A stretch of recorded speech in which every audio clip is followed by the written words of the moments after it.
Մկրտության հետ կապված, եթե խոսում ենք այդ ամենը հասկանալու մասին, մենք մկրտում ենք փոքր հասակում եւ շատ հաճախ հարցնում են, այ արդյոք ճիշտ չէ սպասել, որ մեծանա,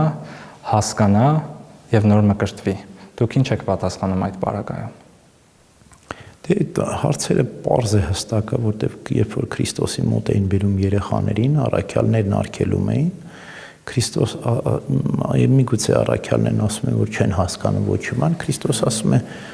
բերեք, դրանցն է երկնքի արքայությունը։ Պետք է հունցես դու երեխային, խմոր այնք, դու պետք է հունցես,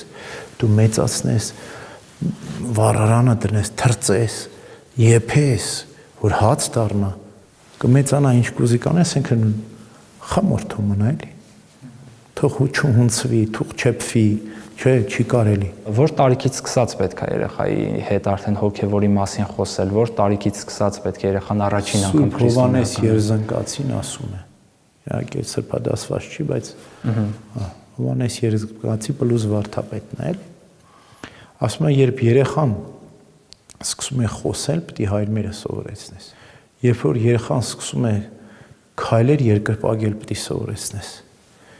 Պետք է եկեղեցի տանես, մանկությունից ասում է Սուրբը։ Իսկ աշխարհի այդ բոլոր վտանգները, որոնք թվում է թե այսօր ավելի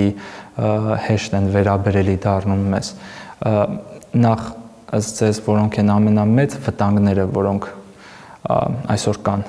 ու ինչ տեղամիջոցներ կան այդ վտանգների դեմ։ Օրինակ դուք ունեք ձեզ համար համակարգած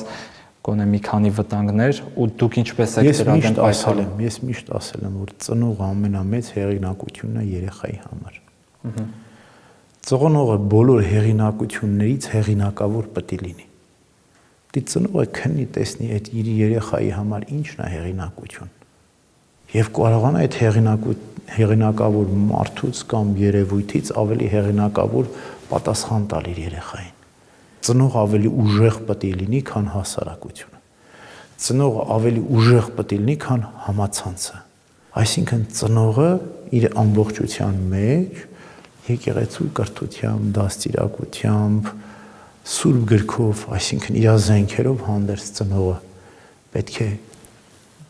գերագույն հեղինակություն լինի երեխայի համար։ Եթե այսպես ուժեղ լինի ծնողը, երեխային իրանից չեն կարող խնալ։